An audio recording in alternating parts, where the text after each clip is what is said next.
He is risen. He is risen indeed. Someone sent me this story about three men that died and are at the pearly gates of heaven. St. Peter tells them that they can enter the gates if they can answer one simple question. St. Peter asks the first person, "What is Easter?" He replies, "Oh, that's easy.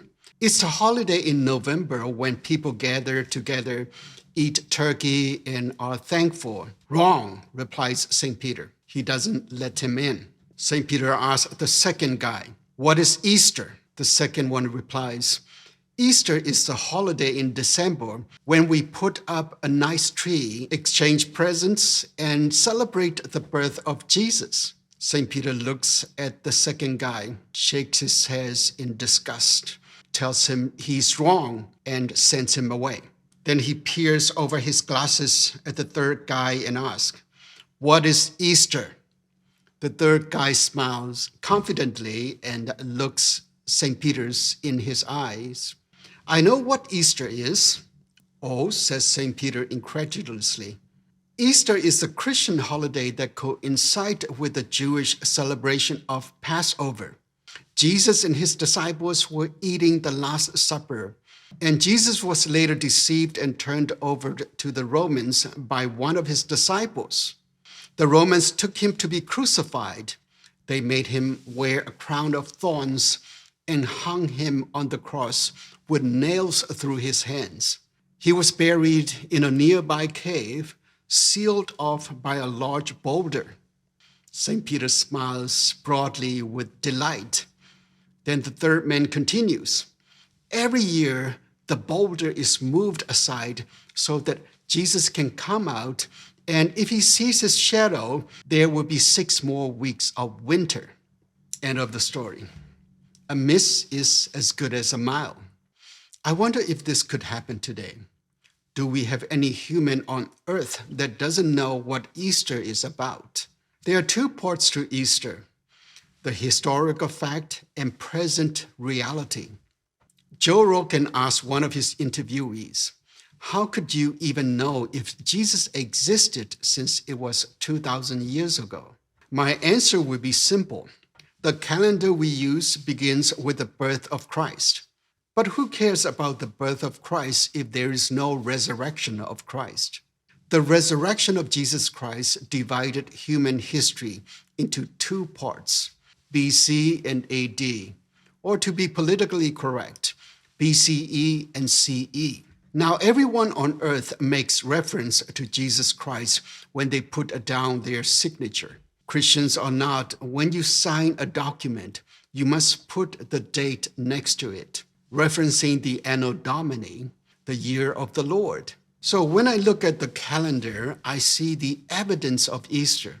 However, Easter is not just a fascinating historical event, but has an equal impact on our present reality.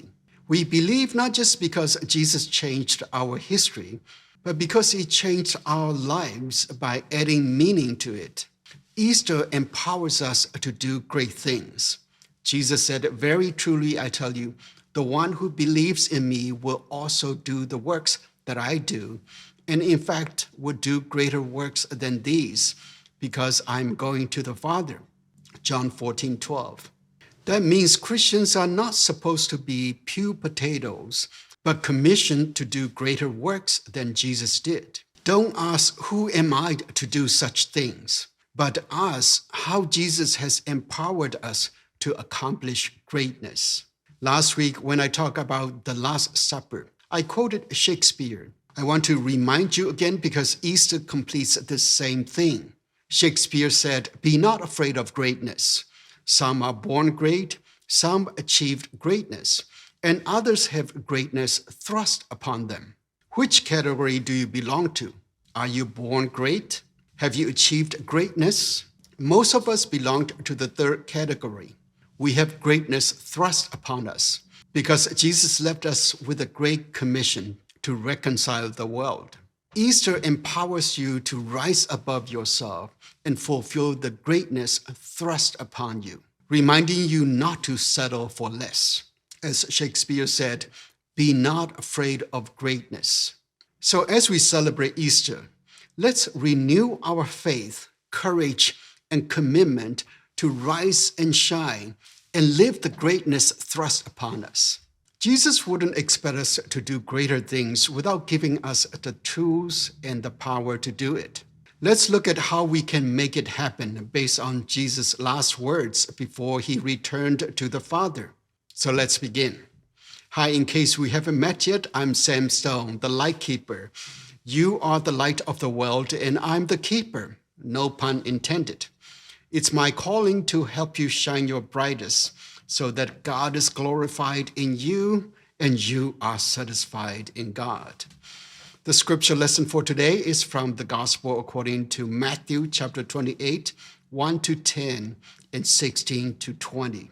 Listen to the word of the Lord.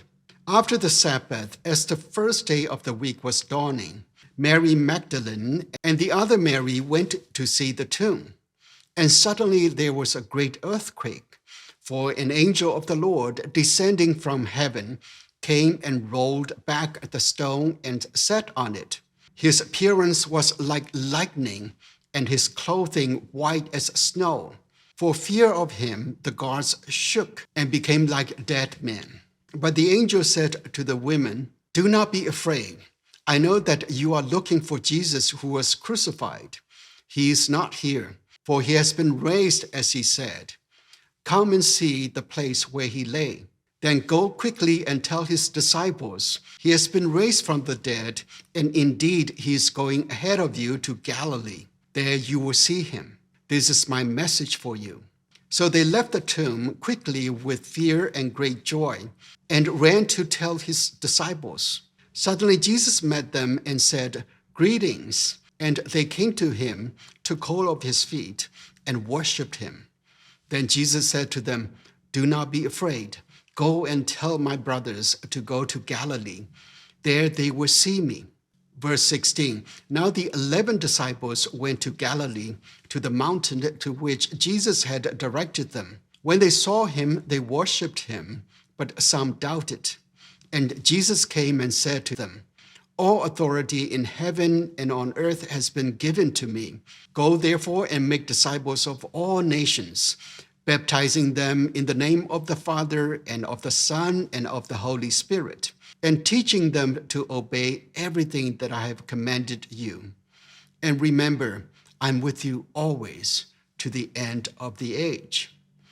Matthew 28, 1 to 10 and 16 to 20. Blessed are those who delight in God's word. Thanks be to God. Easter doesn't end with the great miracle of Jesus' resurrection, but with a great commission for us to reconcile the world. It empowers us to rise and shine and fulfill the greatness thrust upon us. Based on this passage, I will use the mnemonic acronym RISE, R-I-S-E, to cover the 4 steps to achieve greatness. Number 1, R for release your imagination. The Bible says, "But the angels said to the women, 'Do not be afraid. I know that you are looking for Jesus who was crucified. He is not here, for he has been raised, as he said.'" Verses 5 to 6. The Gospel of Mark says the women came to the tomb bringing spices to anoint Jesus' body. Even though Jesus had told them many times that he would rise from the dead on the 3rd day, they still came to treat the dead body according to the custom. They also came to mourn. No matter how we are taught, our environment limits our imagination. When my parents visited the United States for the first time many years ago, I showed them around the country. As a civil engineer, my father was greatly impressed by the infrastructure he saw. When he returned to Burma, his friends visited him and asked him about what the United States was like. He told them, "Close your eyes and imagine the best country in the world." After that, he told them, "Are you ready? America is 100 times better than that." I agree. When you live all your life in a third world, Your best mental image of the first world falls short because your environment limits your imagination. In the same way, since we live in this fallen world of suffering, our imagination of heaven and eternity becomes very limited. Your limited imagination also limits the way you live your life. Let Easter release your imagination. Just as a blind receiving sight for the first time, you will discover there is entirely another way to live. The difference is like that of the caterpillar and butterfly, the same creature, but two ways of existence. Just as Easter changed the lives of the 11 disciples from a bunch of cowards to heroes, let the power of the risen Christ release your imagination and make you live a life of greatness. When you feel your imagination is limited, take the next step. Number 2, I for invoke providence. And Jesus came and said to them, all authority in heaven and on earth has been given to me. And remember, I'm with you always to the end of the age. Verses 18 and 20. One of Jesus' nicknames is Emmanuel, meaning God is with us. He was with us when he walked the earth, and he is still with us because of the empty tomb. Don Amity said, if Easter says anything at all to us, it is that Jesus will always be with us. The pyramids of Egypt are famous because they contain the mummified bodies of ancient Egyptian kings. The Westminster Abbey in London is renowned because the bodies of English nobles and notables are in it. Mohammed's tomb is noted for the stone coffin and the bones it contains. Arlington Cemetery in Washington, D.C. is revered, for it is the honored resting place of many outstanding Americans. But the garden tomb of Jesus is famous because it is empty. With the empty tomb, Jesus promised you providence. Since every promise in the Bible has a premise, the premise is in between these two verses. He said, go therefore and make disciples of all nations, baptizing them in the name of the Father and of the Son and of the Holy Spirit, and teaching them to obey everything that I have commanded you. And remember, I'm with you always to the end of the age. Verses 19 to 20. That is the greatness or the great commission thrust upon you. As you fulfill it, his providence is with you. That means Jesus doesn't leave you to do it on your own, but his power and authority accompany you. Over these 2,000 years, believers have done many great things. We have a cloud of witnesses before us. Now it's our turn. The next step is suspend fear and doubt.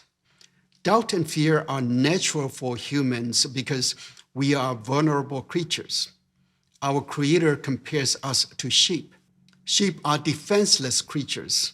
They don't have claws to hunt, fangs to fight, and distant vision to see.